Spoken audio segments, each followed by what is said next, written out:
दोस्तों आपके सामने ये ब्रिक्स समिट की ये तस्वीर दिख रही होगी। हालांकि इस बार इसमें ये भाई साहब पुतिन भाई साहब इसमें शामिल नहीं होंगे।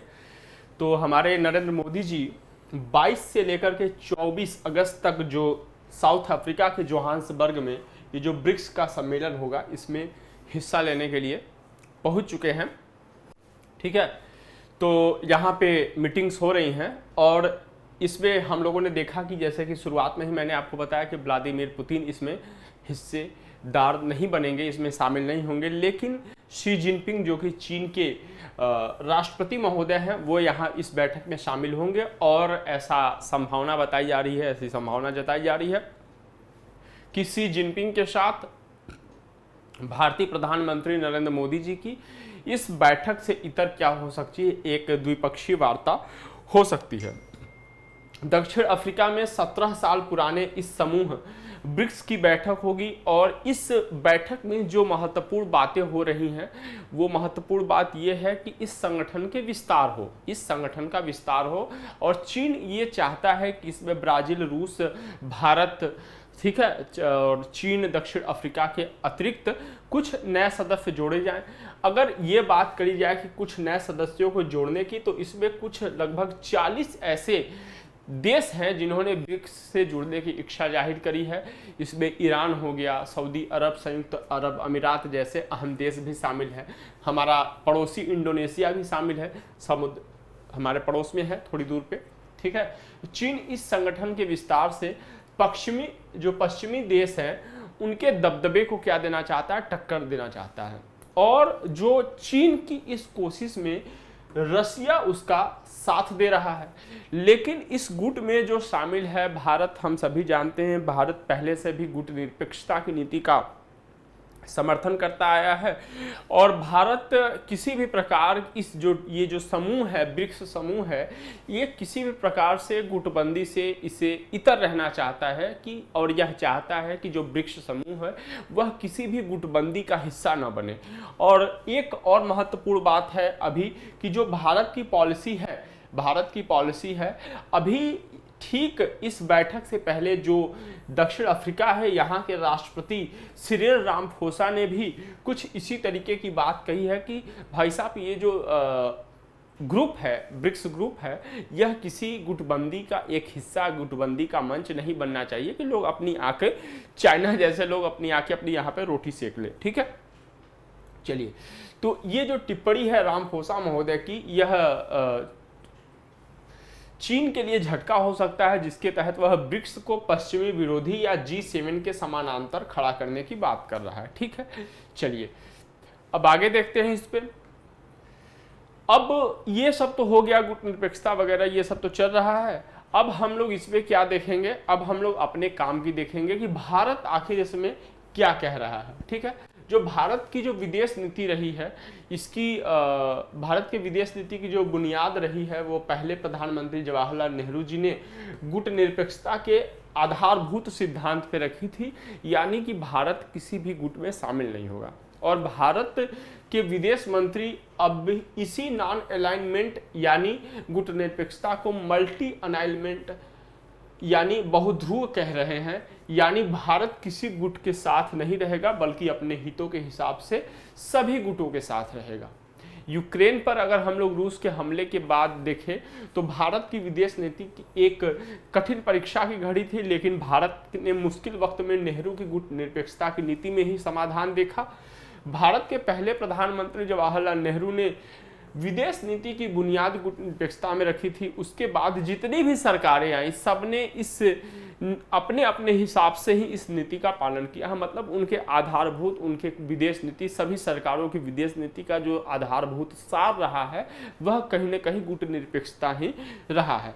हंगरी में सोवियत यूनियन के हस्तक्षेप के एक साल बाद 1957 में भारत के तत्कालीन प्रधानमंत्री जवाहरलाल नेहरू ने संसद में बताया था कि भारत ने क्यों इस मामले में यूएसएसआर की निंदा नहीं की थी। ठीक है, चलिए अगर हम ये देख ले तो उसके बाद नेहरू ने उसी समय कहा था कि दुनिया में साल दर साल और दिन ब दिन कई नई चीज़ें घटित होती रहती हैं जिन्हें व्यापक रूप से हम नापसंद करते हैं, लेकिन इसकी हम निंदा नहीं कर सकते, क्योंकि जब कोई समस्या का समाधान खोज रहा होता है तो उसमें उस निंदा से कोई मदद नहीं मिलती। तो हमें किसी भी प्रकार से मतलब किसी समस्या में अगर हम समाधान नहीं कर पा रहे हैं तो उसे हम निंदा करके उसकी समस्या को और अधिक हमें बढ़ावा नहीं देना चाहिए। तो ये मुख्य बातें रही हैं जो कि भारत का ये पक्ष रहा है।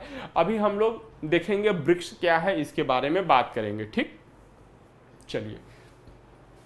ब्रिक्स दुनिया की 5 सबसे तेजी से उभरती हुई अर्थव्यवस्थाओं का क्या है, एक समूह है। ब्रिक्स अंग्रेजी के अक्षर BRICS से बना हुआ है। यह वो शब्द है जिसमें हर एक अक्षर एक देश का प्रतिनिधित्व करता है। B से ब्राजील हो गया, R से रसिया हो गया, I से इंडिया हो गया, C से चाइना हो गया, S से क्या हो गया, साउथ अफ्रीका या दक्षिण अफ्रीका हो गया। अगर हम ब्रिक्स की बात करें, ब्रिक्स के मुख्यालय की बात करें तो ब्रिक्स का मुख्यालय जो है वह चीन के संघाई में है। कहाँ पे है? चीन के संघाई में है।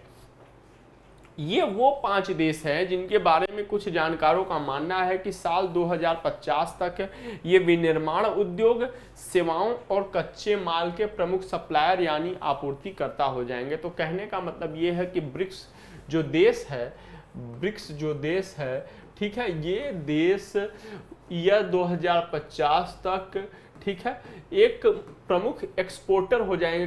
किसका? विनिर्माण उद्योग का, सेवा का और कच्चे माल का। ठीक, चलिए आगे चलते हैं। ऐसे विद्वानों का मानना है कि चीन और भारत विनिर्माण उद्योग और सेवाओं के मामले में पूरी दुनिया के प्रमुख सप्लायर हो जाएंगे, जबकि रूस और ब्राजील कच्चे माल के सबसे बड़े आपूर्तिकर्ता होंगे। तो भारत की संभावना कहाँ पे है? भारत की संभावना विनिर्माण उद्योग और सेवा के मामले में है। इसके साथ साथ जो हमारा एक प्रमुख प्रतिस्पर्धी है, प्रतिद्वंद्वी है चीन, वो भी इसमें हमारे साथ क्या है, प्रमुख टक्कर देगा, या हम ये कह सकते हैं कि एक प्रमुख कंपटीटर होगा। ठीक है। ब्रिक्स देशों की जनसंख्या दुनिया की आबादी का लगभग कितना है? 40% है और इसका वैश्विक सकल घरेलू उत्पाद में लगभग 30% हिस्सा है। मतलब वर्ल्ड का 40% जो आबादी है वह इन 5 देशों में है, ठीक है। और कुल विश्व का कुल जो GDP है, ठीक है, सकल घरेलू उत्पाद जो है वह कितना है? वह 30% है पूरे विश्व का, केवल इन 5 देशों में। ये बात कही जा रही है। ब्रिक्स देश आर्थिक मुद्दों पर एक साथ काम करना चाहते हैं, लेकिन इनमें से कुछ के बीच भारी राजनीतिक विवाद है। जैसे हम अपना देख लेते हैं, भारत और चाइना का देख लेते हैं। देखिए चाइना क्या है, रोना देश है, ठीक है, वो हर एक बात पे रोने लगता है, ठीक है। उस हिसाब से अगर हम लोग उस पर उतर आए तो हमारा अखंड भारत कितना बड़ा था, ठीक है। अफगानिस्तान का जो है कि कहीं पता ही नहीं चलेगा, सब भारत हो जाएगा, पाकिस्तान वगैरह सब भारत हो जाएगा, ठीक है। तो इन विवादों में भारत और चीन के बीच सीमा विवाद सबसे अहम है, ठीक है। इस साल दक्षिण अफ्रीका ब्रिक्स का अध्यक्ष है और वहां इस संगठन का 15वां शिखर सम्मेलन आयोजित हो रहा है। तो अभी अगर हम PCS के लिए तैयारी कर रहे हैं तो कौन अध्यक्ष है? दक्षिण अफ्रीका अध्यक्ष है। कौन सा शिखर सम्मेलन हो रहा है? 15वां शिखर सम्मेलन हो रहा है, ठीक है। और अच्छा, कहाँ पे हो रहा है? जोहान्सबर्ग में हो रहा है। कब से कब के बीच हो रहा है? 22 से लेकर 24 अगस्त के बीच हो रहा है, ठीक है।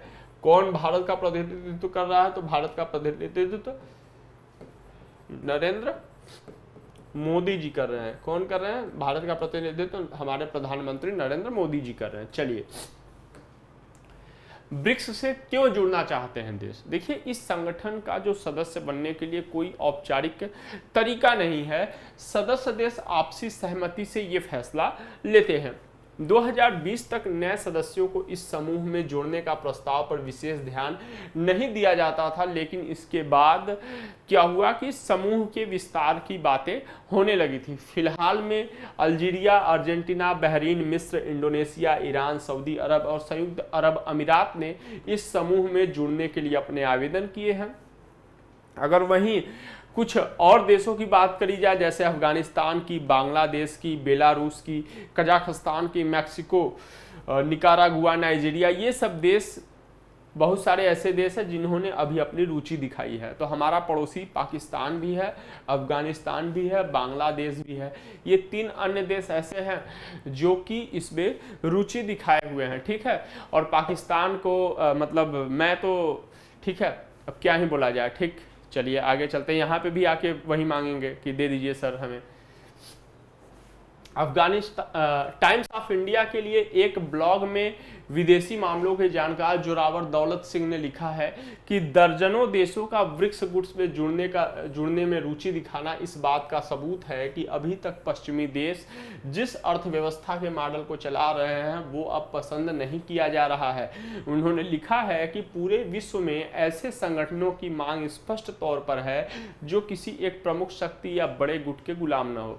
कहने का मतलब ये है कि ऐसे देश जो यहाँ पे जुड़ना चाह रहे हैं, जो पश्चिमी देशों में जिस प्रकार की वहाँ की अर्थव्यवस्था है, आप देखिए सीधे सी व्यवस्था है कि जिस प्रकार की अर्थव्यवस्था होगा उस प्रकार से शासन संचालन किया जाएगा।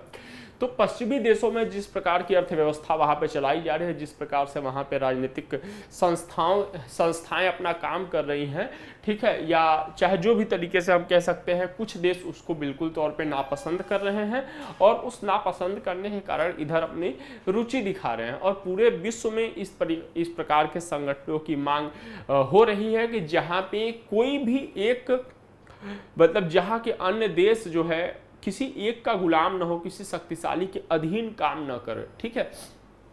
तो ये एक प्रमुख कारण है जिसमें लोग जुड़ने की बात कर रहे हैं, जिसके कारण लोग जुड़ने की बात कर रहे हैं, ठीक है।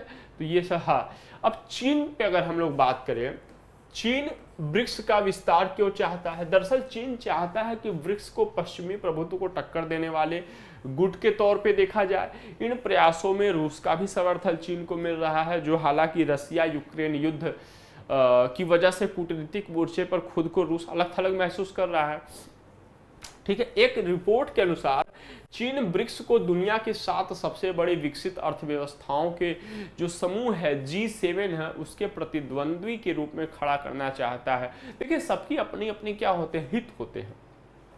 अब चाइना उनको टक्कर देकर विश्व शक्ति बनना चाहता है, ठीक है। अमेरिका को टक्कर देकर विश्व शक्ति बनना चाहता है, तो चाइना अपने हिसाब से सोच रहा है। रसिया अमेरिका को पसंद नहीं करता, तो रसिया चाइना का समर्थन कर रहा है, ठीक है। भारत किसी भी प्रकार के गुटबंदी का विरोध करता है, या अब यह बहुगुटवाद की बहुध्रुवीयवाद की बात करता है, तो सभी गुटों का यह अस्तित्व चाहता है कि सभी ग्रुपों का अस्तित्व बना रहे। तो तमाम चीजें हैं। देखिए यही है कूटनीति क्या होती है। खबर के अनुसार दक्षिण अफ्रीका के राष्ट्रपति सिरिल रामाफोसा ने 60 से अधिक देशों के नेताओं को जोहान्सबर्ग में हो रहे शिखर सम्मेलन के लिए न्योता भेजा हुआ है।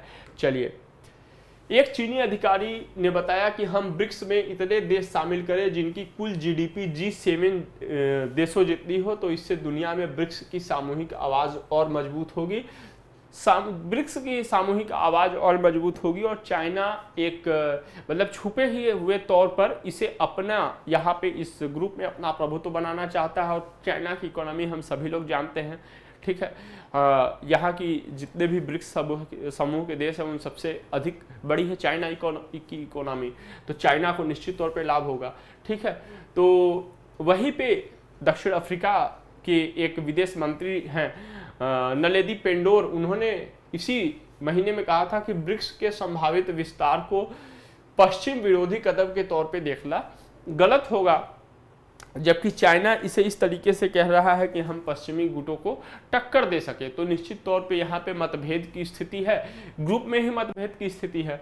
साल 2010 में दक्षिण अफ्रीका इस संगठन में शामिल होने वाला आखिरी देश था और अब अर्जेंटीना, सऊदी अरब और इंडोनेशिया ब्रिक्स संगठन में शामिल होने के लिए इच्छुक हैं। कथित युद्ध अपराधों को लेकर अंतर्राष्ट्रीय वारंट जारी होने की वजह से रूस के राष्ट्रपति व्लादिमीर पुतिन इस बैठक में वीडियो कॉन्फ्रेंसिंग के जरिए हिस्सा लेंगे। वहीं चीन के राष्ट्रपति खुद बैठक के लिए सोमवार को दक्षिण अफ्रीका पहुंच चुके हैं, ठीक। भारत को किस बात का डर है, भारत को क्या चिंता है? ऐसा कहा जा रहा है कि भारत ब्रिक्स के सदस्य देशों की संख्या बढ़ाने के खिलाफ है। इसके पीछे कारण यह है कि भारत यह नहीं चाहता है कि ब्रिक्स जो है चीन केंद्रित गुट में बदल जाए और इसकी पहचान एक अमेरिका विरोधी संगठन के रूप में होने लगे। क्योंकि भाई हम तो जो है कि क्या वसुधैव कुटुंबकम वाले लोग हैं, हम सबके समान अस्तित्व की बात करते हैं, सह अस्तित्व की बात करते हैं, तो वो तमाम समस्याएं यहाँ पे है। ठीक है, तो इस कारण भारत ये चाहता है कि यहाँ पे किसी भी प्रकार का ऐसा कुछ भी कदम इस गुट के बैनर तले या झंडा तले न उठाया जाए जिससे यह किसी भी देश को, किसी भी गुट को यह साफ संदेश पहुँचे कि अब जो ब्रिक्स है वह कुछ गुटों का विरोधी दल के रूप में उभर रहा है, कुछ गुटों के यहाँ पे प्रभुत्व हो गया है, कुछ देशों का प्रभुत्व है और वो अब इस गुट का एक जो है पश्चिम के विरोधी गुटों के रूप में इसका प्रयोग कर रहे हैं। ठीक है, तो चलिए ये आज की महत्वपूर्ण जानकारी थी। इसके बाद हम कुछ और महत्वपूर्ण बिंदुओं पे जो भी समसामयिक घटनाक्रम में महत्वपूर्ण होंगे हम उन पर डिस्कशन करेंगे। तब तक के लिए जय हिंद, जय भारत।